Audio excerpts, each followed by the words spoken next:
Good morning. Welcome to Golden Gate Center for Spiritual Living. Glad that you're here.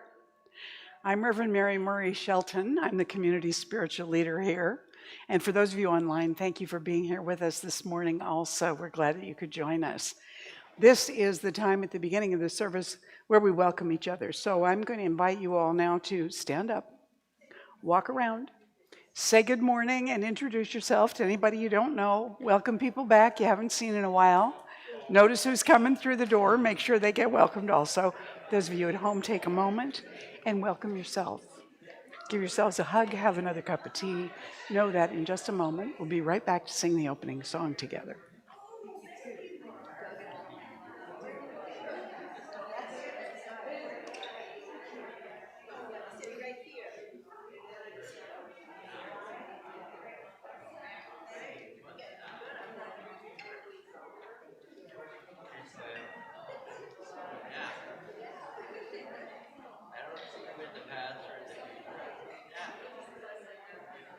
No, I'm waiting for her to come over here.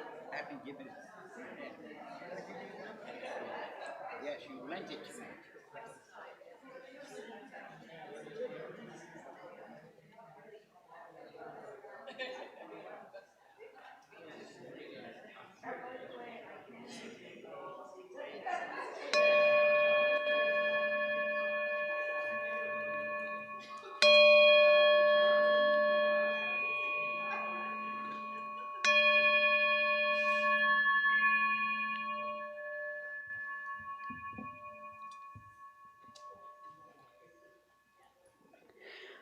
So this morning we have Libby McLaren back with us, accompanied by Amanda on the Shakers. And Libby plays the piano, the accordion, the banjo. She loves to fly fish. I want to know if she can do all those things at once, but I don't know that yet. She composes original songs and instrumental tunes in a Celtic Americana style, and she's sung with Holly Near, Ronnie Gilbert, lots of others.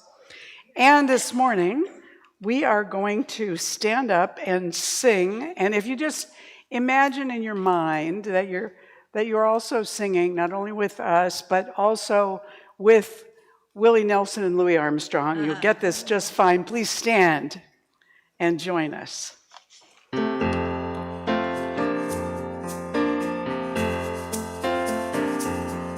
I see trees of green, red roses too.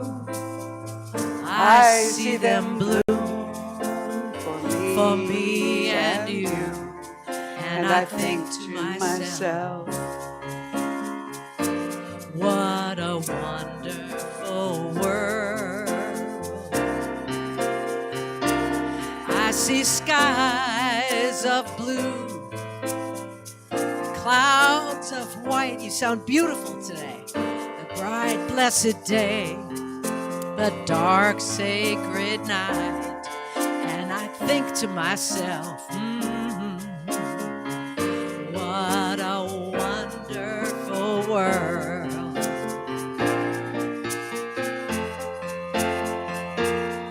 And the colors of the rainbow, so pretty in the sky, are also on the faces of people passing by.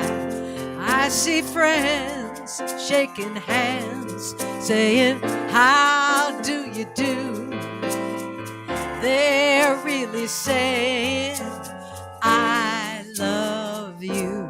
I hear babies cry, and I watch them grow.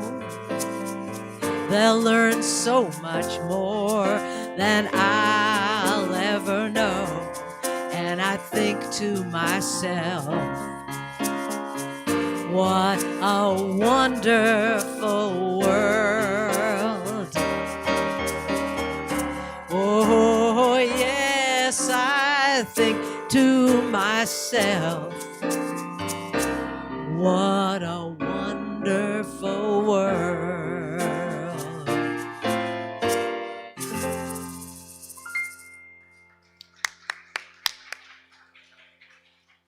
Give yourselves a hand and go ahead and silence your cell phones. so that they don't interrupt during the service.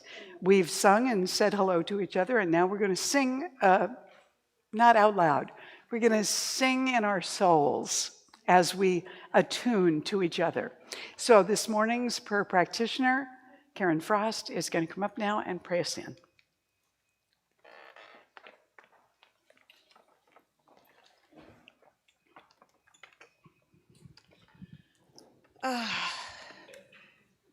What a wonderful world.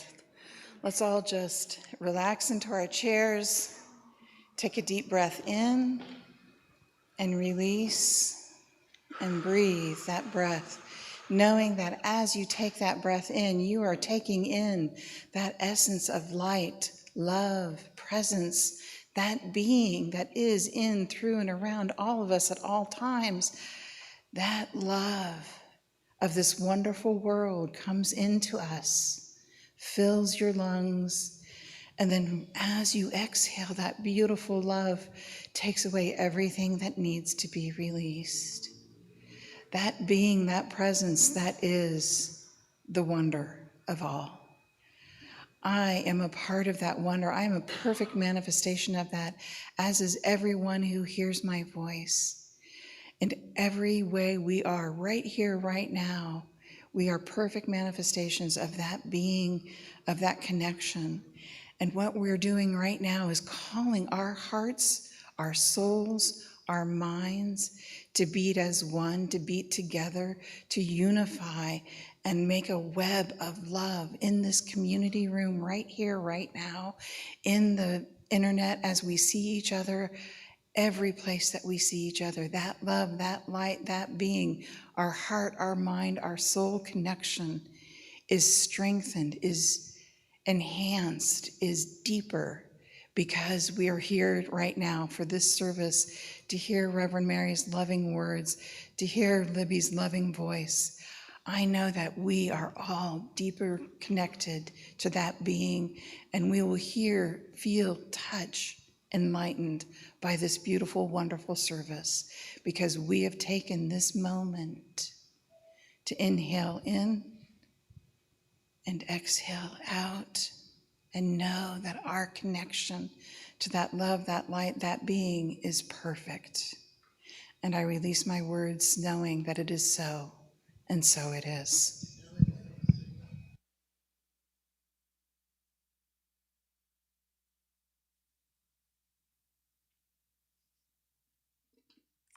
I just love being here. I look forward to it so much. And if you could see you, you are all, we're lucky. We look at, like, what a beautiful crowd you got here. Okay, the sky. Oh, there are more songs about love, let's say, than there are about the sky. And what I found in looking for this theme was so much about the sky representing the height of love and the height of community. And I thought, you're a tricky one, aren't you? What a beautiful theme for August. So welcome to your August thinking about the sky and the vastness of our world, and the vastness of our love. It's just the best. Okay, so I'm going to sing you a song called How Deep is the Ocean, How High is the Sky. This is a song I remember my grandmother singing, so it's not a new one. I just love this one.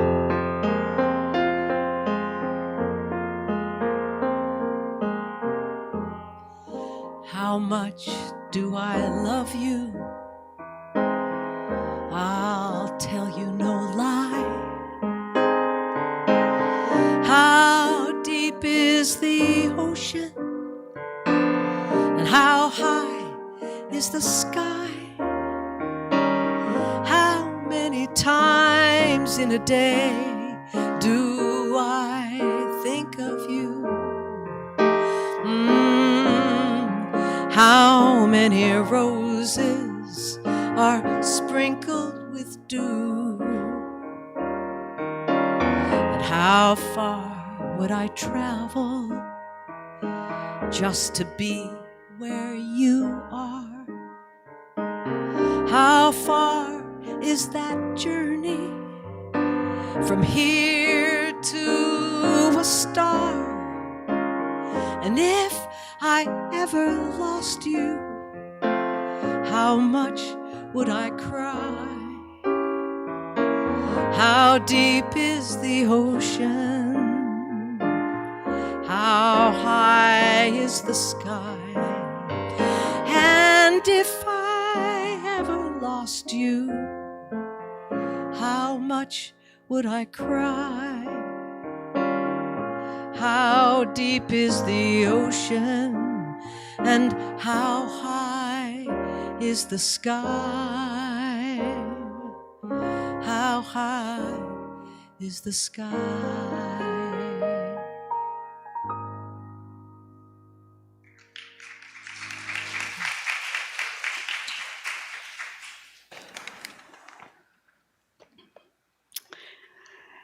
As we look at our sacred connections this year, this month, we're looking at connecting and our connections with all of creation.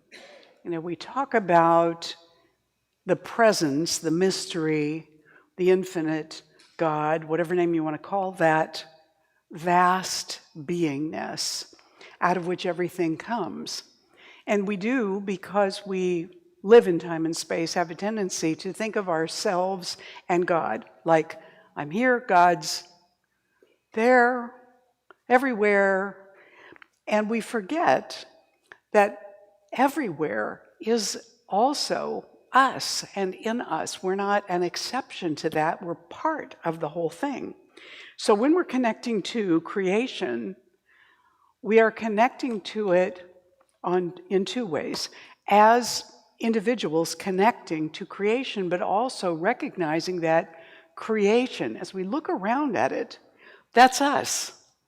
We are that. That is us. If God is all there is, and God is omnipresent, and we're made from that, then somehow we are all of it. And it is all of us at the same time. We don't experience it that way because there'd be no life to live if we were experiencing omnipresence as our nature. So we'll break it down just a little bit today and say, we are the sky.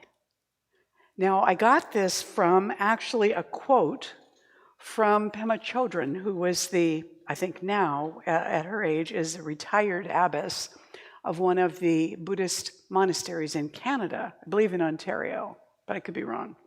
And she said, "You are the sky. Everything else is just the weather."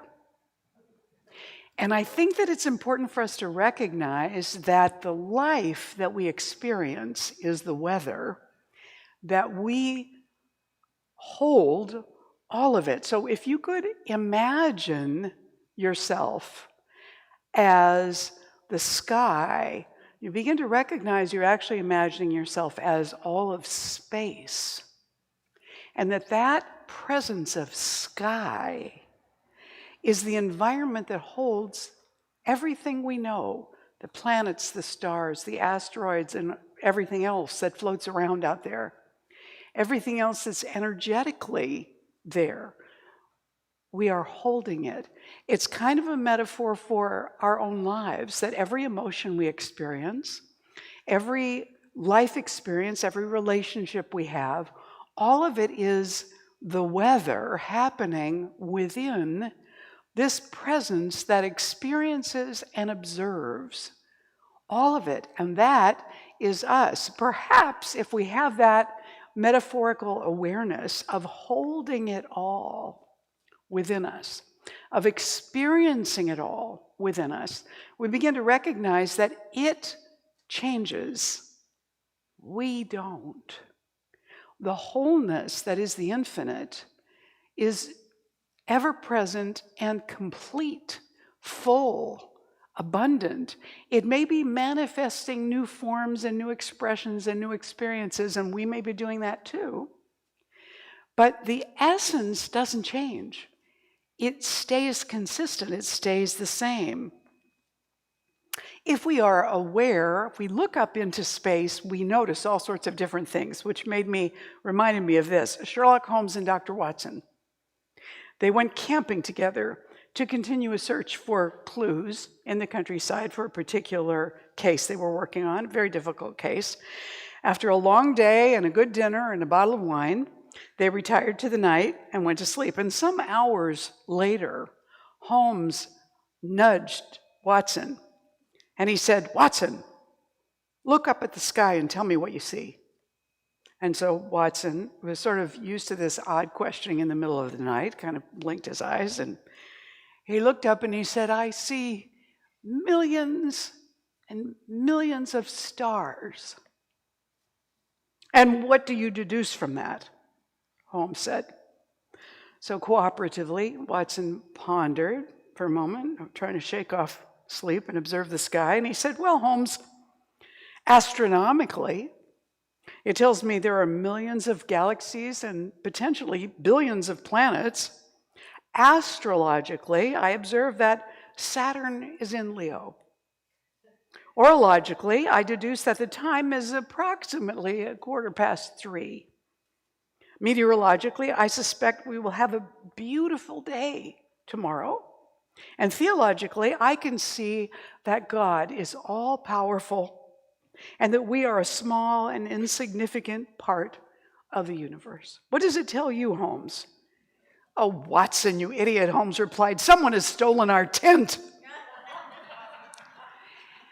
We miss the point sometimes of what it means to be this unchanging essence, this presence, this awareness. And we take all of our little ups and downs so seriously.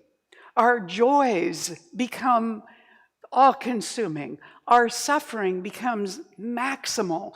And we don't remember, because we're so immersed in the experience, we don't remember that we are not that experience.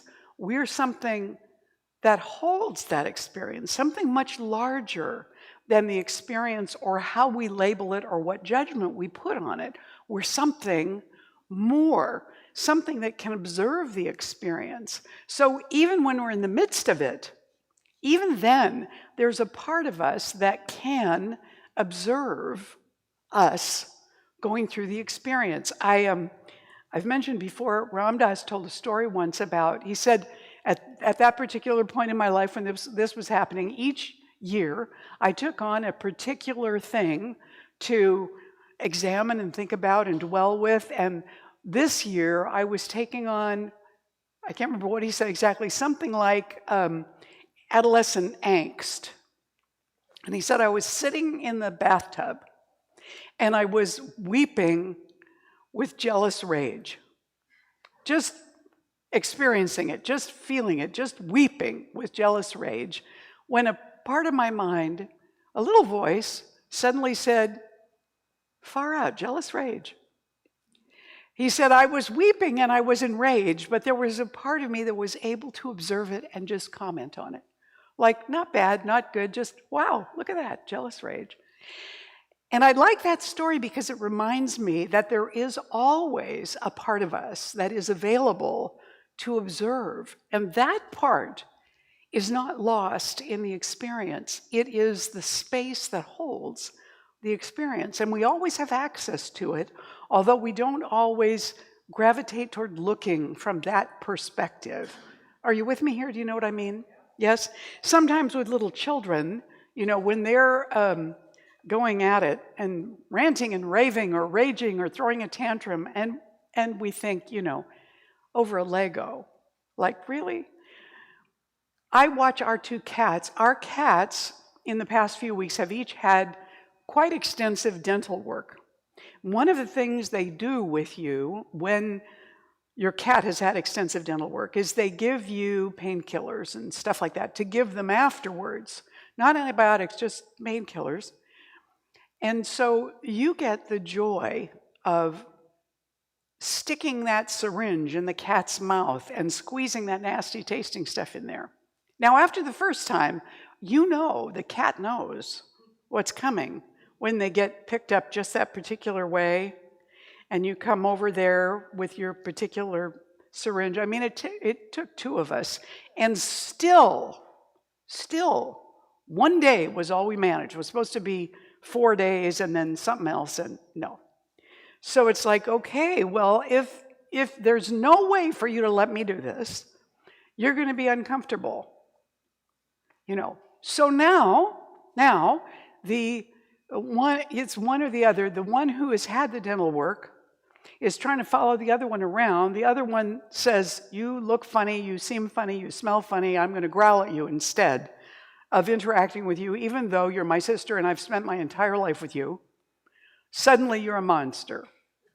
And you look at them and you think, oh, for heaven's sake, get over it. It's just your teeth, they'll be fine. Stop making such a fuss. I know it's uncomfortable. It's your choice, right? We do this with our teenagers when they're in deep angst about something, and we remember what that deep angst is exactly like, but we don't take it too seriously because we also have some years beyond them where we can look at that and think, this will pass if only you don't drive me crazy so that I strangle you. This will pass and we will all be fine and we'll all be over. But we don't do that with our own angst. Maybe our grandmothers and grandfathers, if they were alive looking at us, would just shake their heads and know, you're going to be fine. Get over it. Relax. It's not so bad. But in the moment, it feels important, doesn't it? Even if you're just upset because your partner loaded the dishwasher differently, or bought a brand that you're not familiar with, or it becomes a big deal. Are you with me here? Is this making sense? Yeah. And so we get into this thing where we forget who we are. Diane Ackerman said, look at your feet. Go ahead, look at them. She says, you are standing, or in this case, sitting, in the sky. She says, we think of the sky, we tend to look up, but the sky actually begins at the earth. All of the atmosphere that goes up into space, it's all the sky. That's the vastness of it. Hafiz said, an awake heart is like a sky that pours light.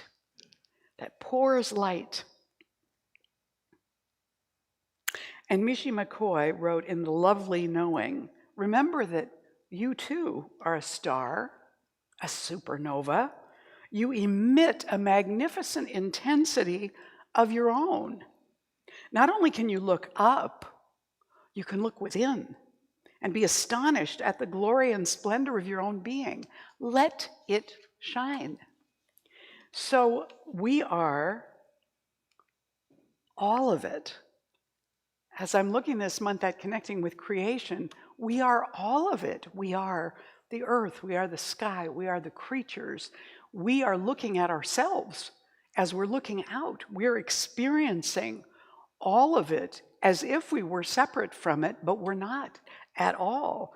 We are a part of that presence. We say God is all there is, and that means that all that we are is that presence, and it is everything, and all of it is present everywhere.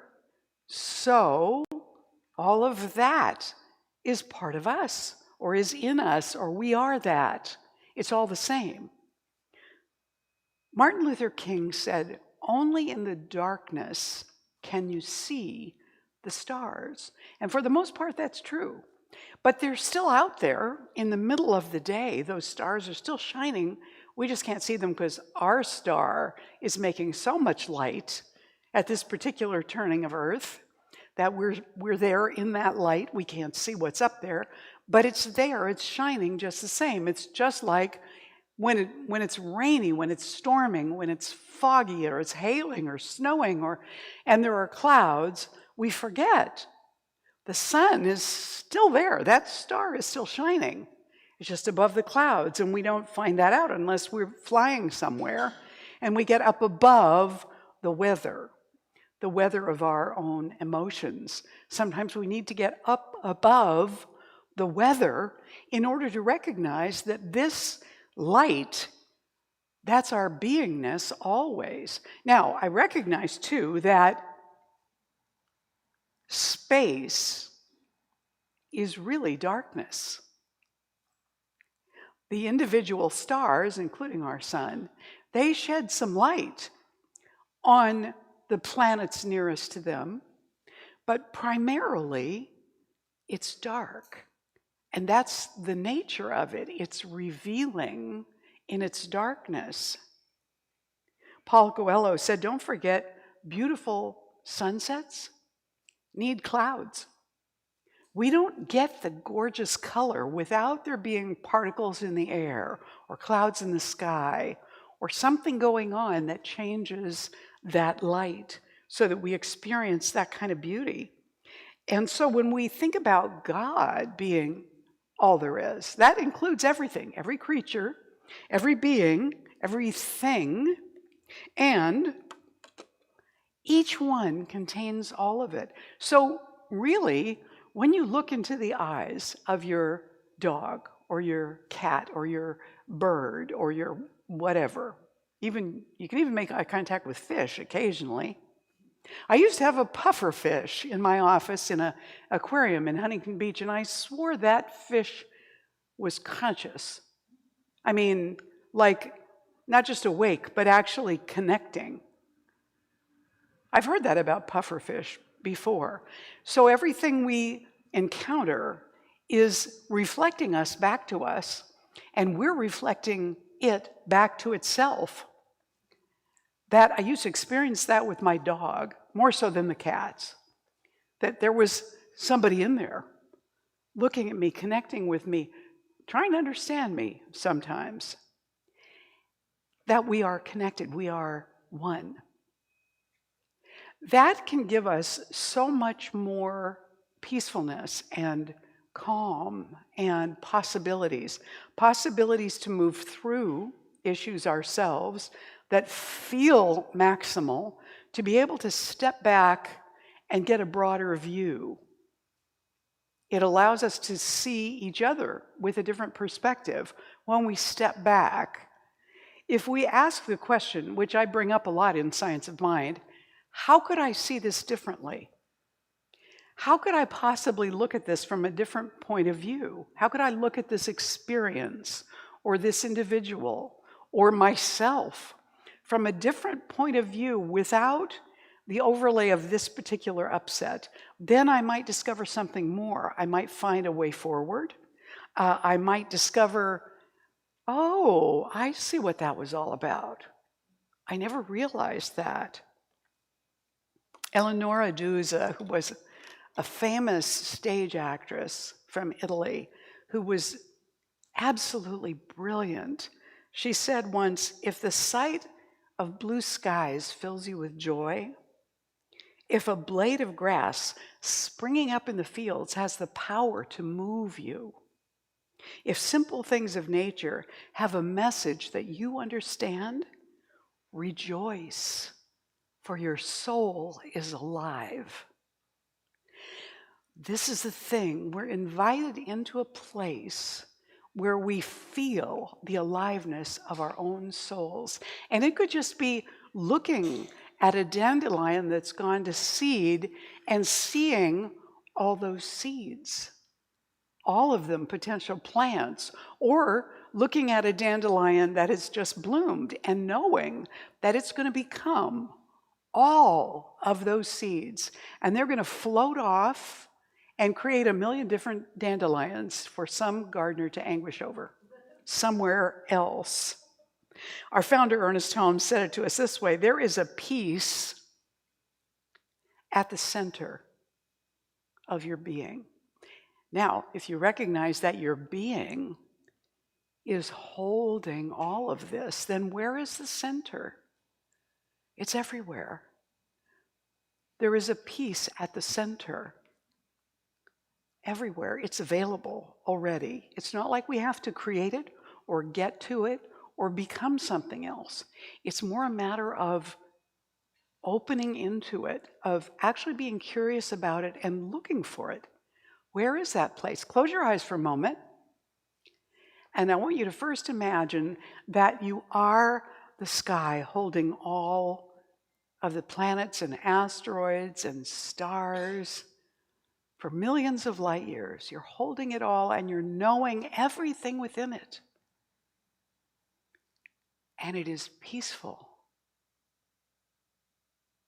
And then bring your attention within your own self as you experience it right now and see where you can drift your attention to peacefulness within you.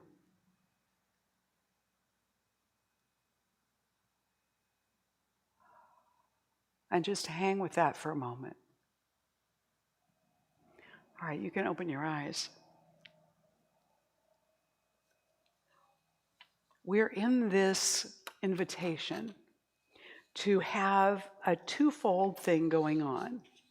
Our human experience, which allows us emotions and creativity and expression and questions and not knowing and curiosity and encountering differences with other people and places and things and languages and beauty and art and creativity, and to do that for ourselves, and then also to have the capacity and the opportunity to back away from the specifics and open up to the vastness that we are. You wouldn't even be able to imagine it if there wasn't vastness available inside. So we look at creative people who take that vastness and think, what if? And they make a story, or they make a song, or they make a movie to give us an experience that lifts us out. I've been reading the book, The Hail Mary Project, which is a wonderful, fun movie. At least I really enjoyed it. And looking at how quickly it's easy for me as a viewer or as a reader to look at a relationship developing that is not between human beings, and seeing this friendship feeling to me perfectly normal, although the conversations are in different languages and the individuals are trying to communicate with one another in ways wholly unfamiliar to them. And yet somehow, in their world, which is bounded by space and two spaceships, I'm suddenly engaged in it like this is perfectly normal and perfectly understandable, and I'm engaged in the story and right there. Why? Because my imagination can allow for that, because that wholeness is in me, that vastness, that immensity of possibilities is already there. And it's not just true of me, because I'm part of you, and you are part of me, and we are part of all, and it is all of us. And that's pretty cool, I think. So I have then the recognition that this presence, this sky, this is always there. What's ever changing is what I'm looking at. Is it clouds? Is it rain? Is it fog? Is it hail? Is it wind? What is happening there? And yet, in the context of that sky, it's ever consistent, holding it. The rain doesn't change the sky. Clouds don't change the sky. They just change my experience of it. My experience of it is temporary, shifting, just like my emotions, my experiences, my body, my age, my relationships. All of that is changing, and yet I'm the same me that I started as X many thousands of years ago. I'm the same me. How is that possible when everything else is changing? Even while I'm growing and learning and discovering more, the me that I identify with is still there. Same one. Hasn't changed. Same one. That's the sky. That's the vastness. So here's a fellow who discovered he could make a different choice. So in the midst of these endless expressions, he noticed what was not working for him and what was not working for his colleagues. And he began to try something else. He became that witness.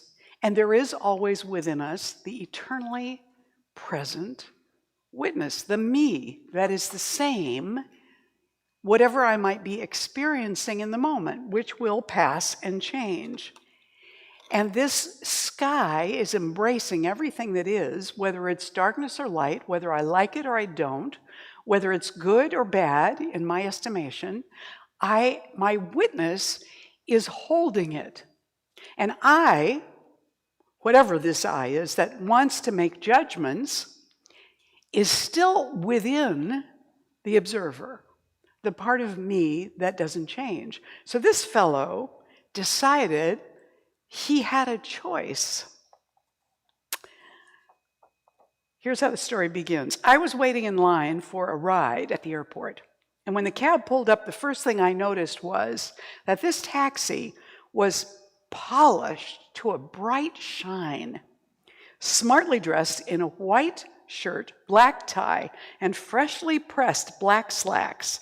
The cab driver jumped out and rounded the car to open the back passenger door for me. When's the last time a cab driver did that for you? He handed me a laminated card and said, "I'm Wasu, your driver. While I'm loading your bags in the trunk, I'd like you to read my mission statement." Taken aback, I read the card. It said, "Wasu's mission statement: to get my customers to their destination in the quickest, safest, and cheapest way possible in a friendly environment." This blew me away, especially when I noticed that the inside of the cab matched the outside, spotlessly clean. As he slid behind the wheel, Wasu said, "Would you like a cup of coffee? I have regular and decaf." I said jokingly, "No, I'd prefer a soft drink." Wasu smiled and said, "No problem. I have a cooler up front with regular and Diet Coke, lassi, water, and orange juice." Almost stuttering, I said, I'll take a lassi, since I've never had one before. Handing me my drink, Wasu said, "If you'd like something to read, I have Good Housekeeping magazine, Reader's Digest, the Bible, and a travel and leisure magazine." And as we were pulling away, Wasu handed me another laminated card. "These are the stations I get, and the music they play, if you'd like to listen to the radio." And as if that weren't enough, Wasu told me he had the heater on and asked if the temperature was comfortable for me. Then he advised me of the best route to my destination for that time of day. He also let me know that he'd be happy to chat and tell me about some of the sites, or, if I preferred, leave me with my own thoughts. I was amazed. So I said, "Tell me, Wasu, have you always served customers like this?" Wasu smiled into the rearview mirror. "No, not always. In fact, it's only been in the last 2 years. My first 5 years driving, I spent most of my time complaining, like all the rest of the cabbies do. And then I heard about the power of choice one day. Power of choice is that you can be a duck or an eagle. If you get up in the morning expecting to have a bad day, you rarely disappoint yourself. Stop complaining. Don't be a duck, be an eagle. Ducks quack and complain. Eagles soar above the crowd." "That hit me right," said Wasu. He continued, "It is about me. I was always quacking and complaining. So I decided to change my attitude and become an eagle. I looked around at the other cabs and their drivers. The cabs were dirty, the drivers were unfriendly, and the customers were unhappy. So I decided to make some changes. I put in a few at a time. When my customers responded well, I did more." "I take that it's paid off for you," I said. "It sure has," Wasu replied. "My first year as an eagle, I doubled my income from the previous year. This year, I'll probably quadruple it. My customers call me for appointments on my cell phone or leave a message on it. Wasu decided to stop quacking like a duck and start soaring like an eagle. And that has made all the difference. Wasu became the sky, not the experiences. And I think it's a wonderful example to remind us that we are the sky. Be an eagle, not a duck. Namaste.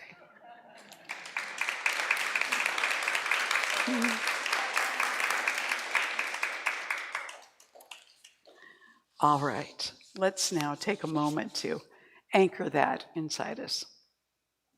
As we turn within, we recognize together that there is one, and that one starts right here with each one of us. That one is whole, complete, and perfect. It is all there is. It is us. We are that. So everything within my life and my experience, everything within all the lives and experiences this morning is the weather. And yet we hold this weather with love and compassion, and we open to the greater awareness of wholeness that we are. We can shift back and forth between this and bring ourselves into a greater place of peace. And so we invite that greater peace to live within us and to expand, to express itself through us to others, to expand, to allow us to open up and see all of our wonderful and difficult life experiences as passing weather, and open with curiosity to what's coming next. What expression, what wholeness, what part of ourselves is unfolding before us? We choose to soar into that with the openness of an observer, with a broader view, while still allowing ourselves to experience our lives.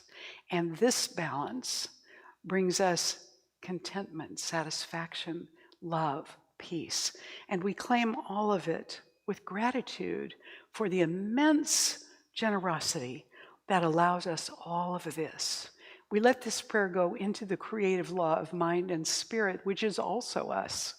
We let it go into that creative process which knows exactly what to do, and we simply let it go and let it happen and let it be. And together we say, and so it is. Please stand and join me for the morning affirmation.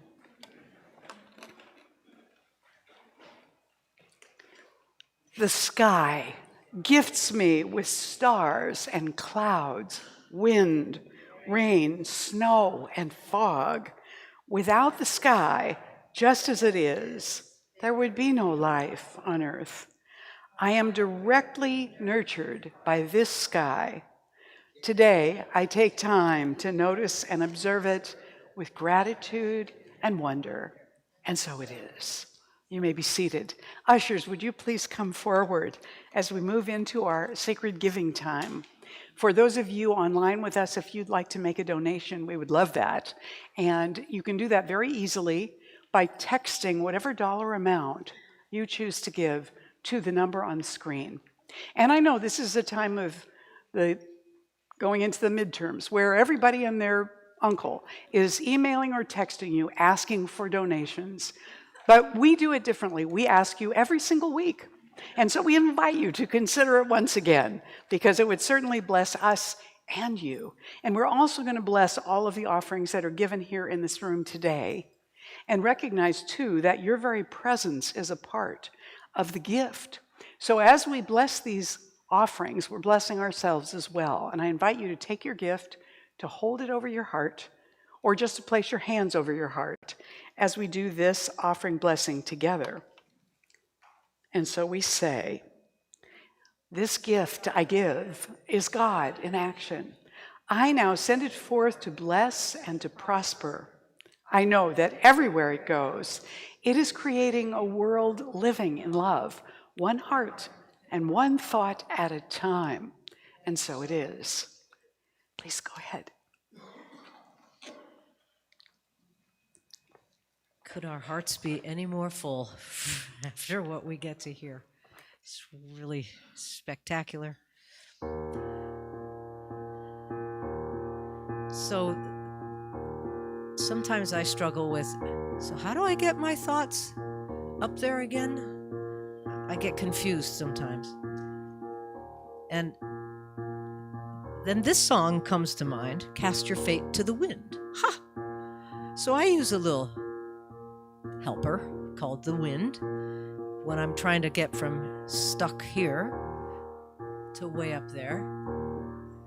I kind of use the wind to help me out. So here's this song.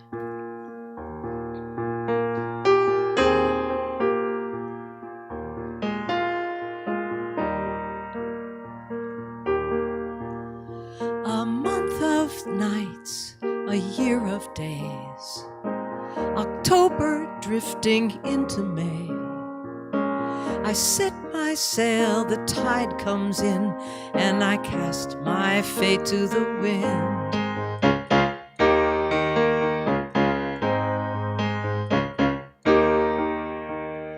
I shift my course along the breeze, won't sail upwind on memories.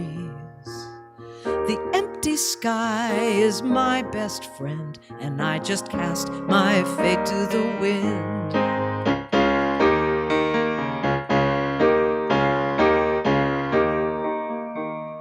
A month of nights and a year of days. Here's October shifting into May. And I set my sail when the tide comes in, and I cast my fate to the wind. I cast my fate to the wind. Oh, I cast my fate to the wind.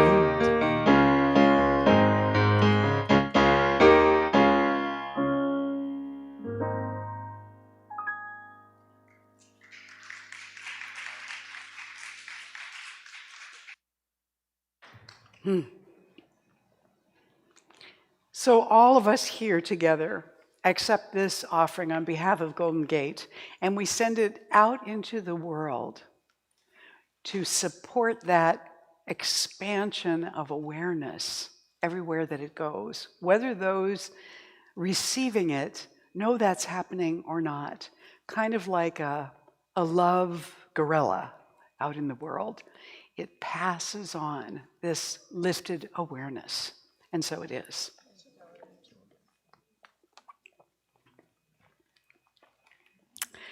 Now, if you are with us for the first time this morning, I want to draw your attention to the table back behind this section where we have all kinds of little handouts and affirmation cards and welcome packets. Make sure you get a welcome packet.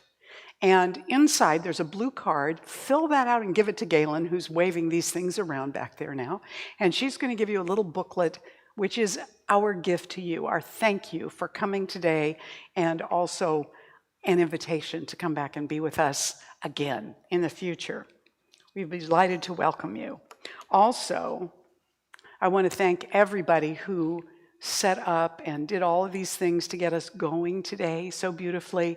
And I want to thank Libby and Amanda for the music and all the snacks that we're about to have and the Ukraine table. Let's acknowledge everybody in that.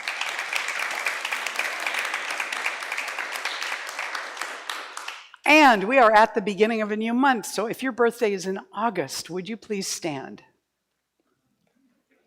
Oh, yes, we do have some August. Wonderful. All right.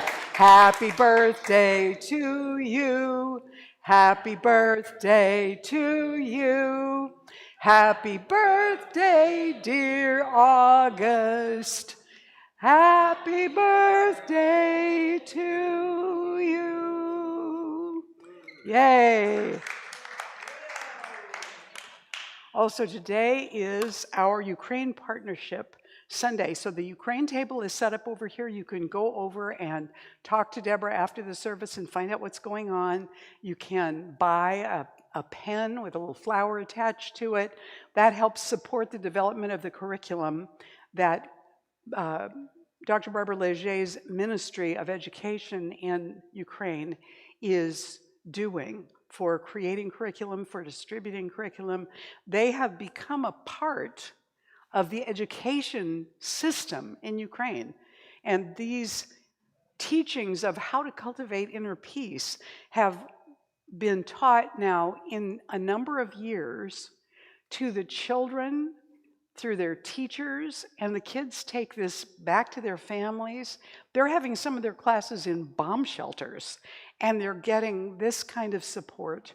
So everything that you contribute, the encouragement cards you write out over here, anything you buy, all of it is to help them continue to move through this experience of war with greater peace. So we invite you to visit the table. Also, I am going to be teaching a class through the Science of Mind education portal, which basically just means that it's advertised there in case there are people from other churches or areas that might want to take this. And it's called The Creative Word. And it really is about going deeper into affirmative prayer and feeling it from the inside, using it in your life. When you understand that your thought is creative and your beliefs are creative, and that the changing weather can be affected by what you're doing with your thoughts and beliefs, there's no reason not to use affirmative prayer. It's a great tool. So if you want to have another crack at it or go deeper into it or know more about it, this is a 5-week class from 6 to 9. It's going to start on September 8th, and you can register from our website right now. There'll also be sign-up sheets next week if you want to put your name on a sign-up sheet back there. I look forward to doing that with you. And we might even meet some people from another center, who knows? I want to remind you, we are on the summer snack schedule right now, which means that who's responsible for snacks right now? Yes, yes. And so when snacks are sparse, who do you turn to? You turn to yourselves and go, oh, yeah, I wanted a snack this morning and I didn't bring any, and next week I'll do better. So we encourage you, if you have stuff growing in your garden, you want to bring that, that would be lovely. Just make sure that it's fresh and ready to go, in good shape. Also, our service at the Marin Food Bank is coming up on the 11th, and it will be from noon to 2 on Tuesday, the 11th of August. You need to get your name in and your information if you want to be a part of the team for August. And you only have 2 more days to do that because Ellen needs that information a week in advance. So Ellen is here today. If you want to grab her and give her your information, that's a possibility. Or you can text or email her and let her know you want to be part of the August team. The Coffee and Faith Sharing group is going to be meeting at Cafe Aroma on the very next day, on Wednesday, August 12th at 10 a.m. with our prayer practitioner, Leslie Giannetti, who's on the prayer table today.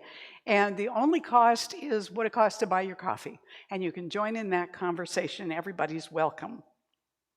Finally, we've got our prayer requests.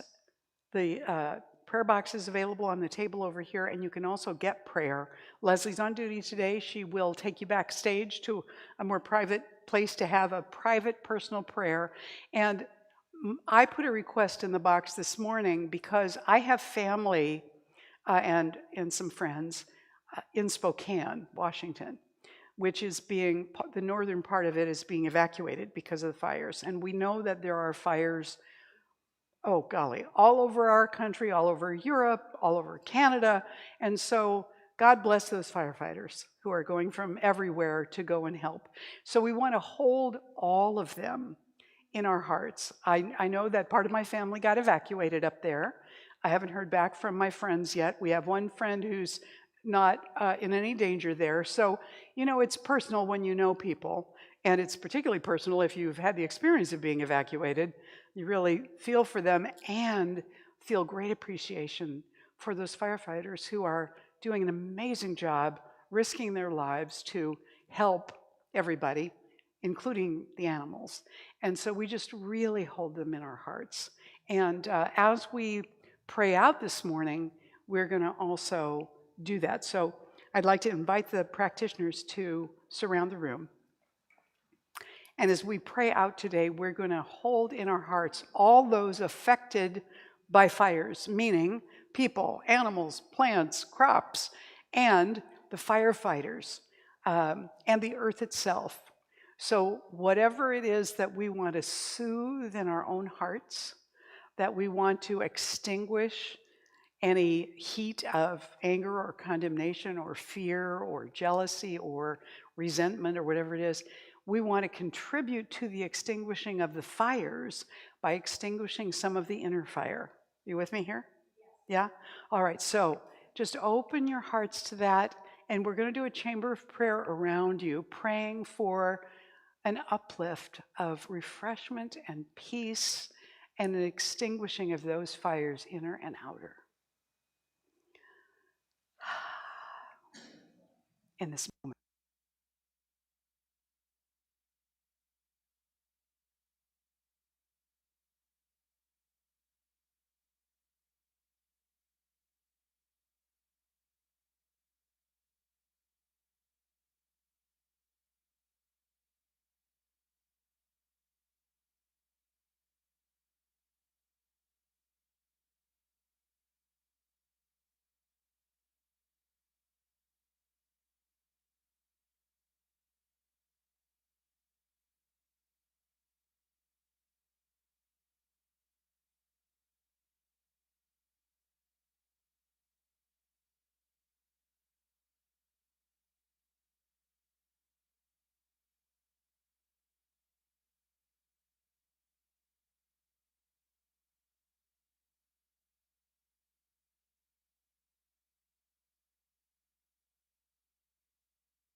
And so it is.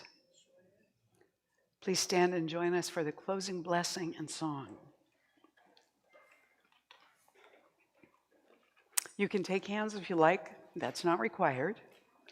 As we say together, I now walk, so that whoever walks beside me dwells in the presence of God, and whoever places a hand in mine is lifted, and whoever thinks of me is illumined with God consciousness, for Spirit and all people and I are one eternally, and so it is. And this is an oldie, but a goodie, and I'm sure that you have heard this song before. Very simple, Irving Berlin. Thank you all, and especially thank you to those of you who come early and set up the piano for me. Yeah. And take it down. And it's like, oh, I am so appreciative. So thank you so much. Yes.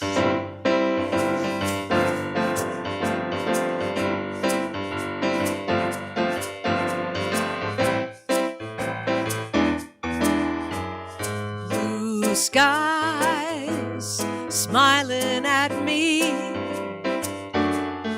nothing but blue skies do I see. Oh, bluebirds singing a song, nothing but bluebirds from now on. I never saw the sun shining so bright.